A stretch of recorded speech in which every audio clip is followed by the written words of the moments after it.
Have you ever been in a relationship where looking back, you thought, I knew, I saw the warning signs, so why didn't I leave?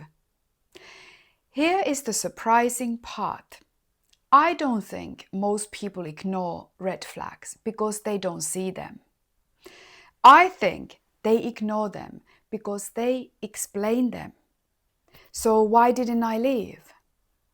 That's one of the questions people ask themselves most after a difficult relationship. Because afterwards, the red flags often seem obvious. You think, why didn't I listen to my gut? What was I thinking? But here's what is interesting. I think they see them. The problem is they explain them. Instead of asking, is this who this person is?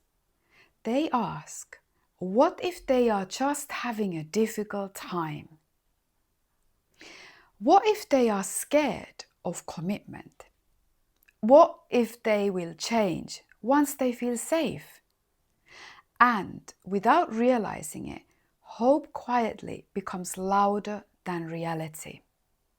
As a psychotherapist, I have found this fascinating because the people who stay in unhealthy relationships are not usually naive.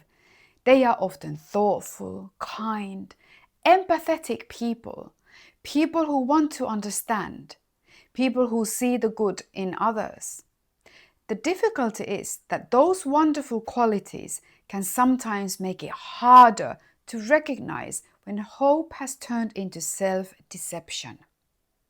So today, I'd like to explore why intelligent people ignore red flags.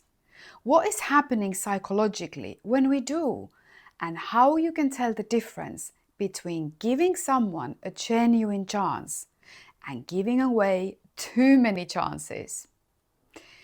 Because I don't think the most important question is, did I see the red flags? I think it is. Why did I find them so difficult to act on? So let's start with something that might surprise you. Most people do not ignore red flags, they explain them. And that's a really important difference. Imagine you just started dating someone. They cancel your plans at the last minute. Now, that's not necessarily a red flag. Life happens. But then it happens again and again. And instead of asking, is this becoming a pattern? Many of us ask a different question. What is going on for them? Perhaps they are stressed. Perhaps they've had a difficult childhood. Perhaps they are overwhelmed with work. Perhaps they are afraid of getting close. Do you notice what's happened? Your attention has shifted. You are no longer looking at their behavior. You are trying to understand it. Now, please don't misunderstand me. Trying to understand people is a wonderful quality. Empathy is one of the foundations of healthy relationships. But empathy becomes a problem when it stops us paying attention to reality. Because understanding why someone behaves a certain way doesn't change how that behavior affects you. One of the biggest mistakes people make is confusing an explanation with an excuse. Yes, someone may have experienced difficult relationships. Sure, yes, they may struggle with vulnerability, and yes, they may genuinely find commitment frightening. All of those things can be true, but they are not the real question. The real question is, can this person build a healthy relationship with me? Because you can understand someone's behavior and still decide it isn't healthy for you. Those two things can exist at the same time. Many people don't give themselves permission to do that. They believe that if they understand someone, they should stay. But understanding another person's behavior doesn't mean you have to accept it. That distinction can completely change the way we see red flags. Here's something I find fascinating. The longer we stay in a relationship, the harder it often becomes to see it clearly. And why is that? Because we are no longer only investing in another person. We are no longer only attached to the person. We are attached to the future we've already imagined.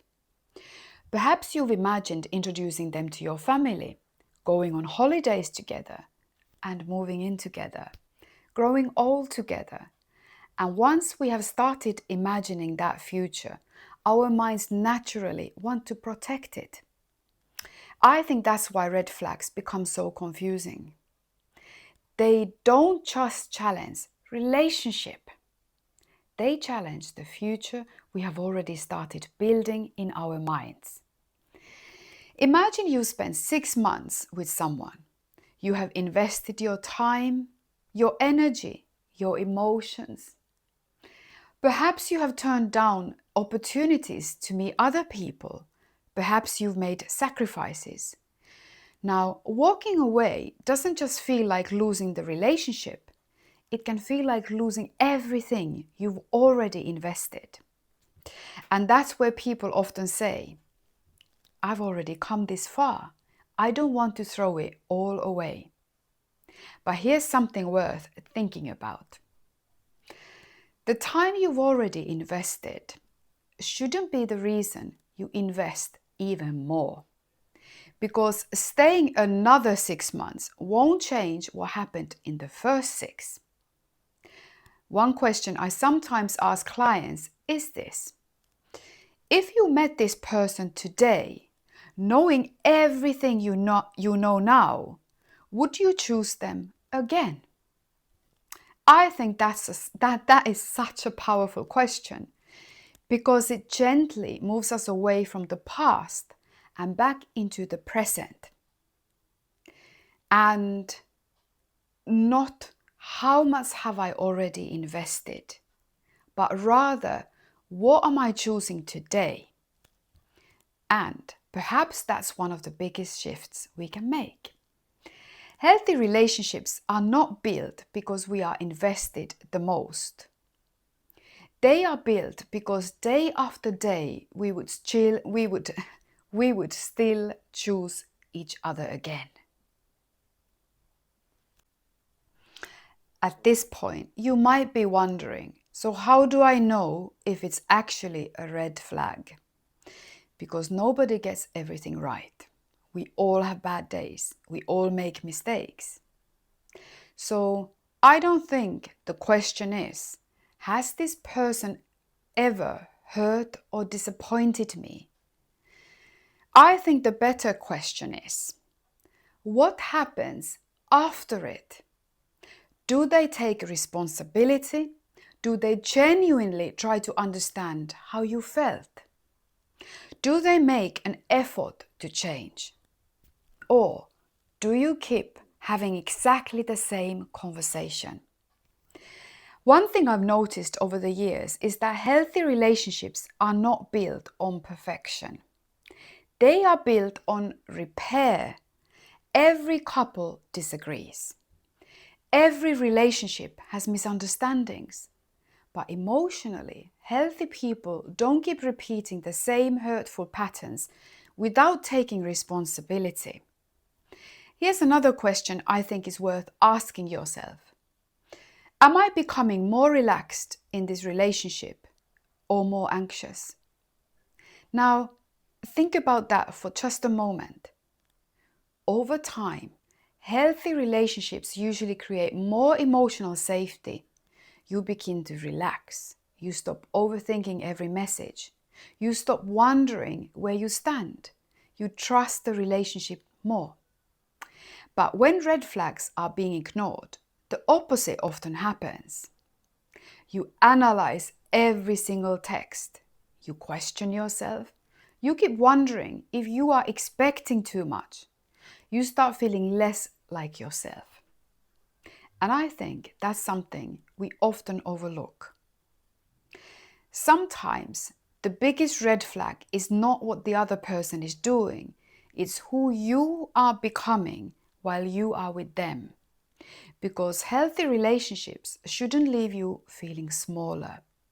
They should give you the freedom to become more of yourself. So, perhaps the question isn't simply, are there red flags? Perhaps it is, how is this relationship changing me? So what do I hope you take away from today's video?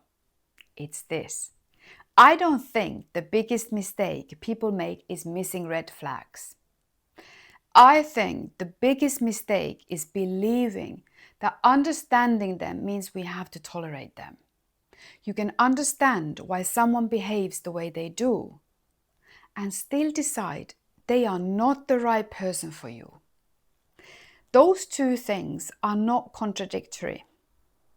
I also don't think the goal is to become suspicious of everyone you meet. Healthy relationships require patience, understanding, and compassion. Nobody gets everything right all of the time, but healthy relationships also require something else: the ability to trust your own experience. If you constantly feel confused, if you repeatedly find yourself explaining away behavior that hurts you, if you are hoping someone will become the person you already need them to be, it may be worth asking yourself one simple question. Am I falling in love with who this person is, or with who I hope they will become? Because those are two very different relationships. One exists in reality, the other exists in possibility. And here's something else I'd really like you to remember. People absolutely can change.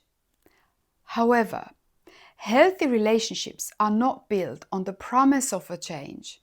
They are built on the consistency of who someone is today. And perhaps that's the biggest lesson of all. Don't build your future around someone's potential. Build it around their patterns. Because patterns tell you far more than promises ever will.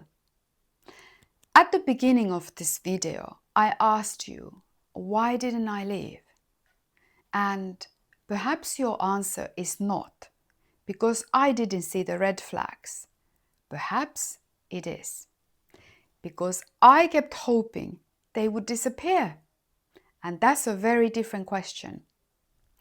If today's video made you think, I'd love to hear your thoughts in the comments. Have you ever found yourself explaining away red flags because you hoped things would eventually change? If you enjoyed this conversation, don't forget to subscribe, because every Thursday I explore the psychology behind modern relationships, dating, and emotional well-being. Thank you so much for watching. Take care of yourself, and I'll see you in the next video.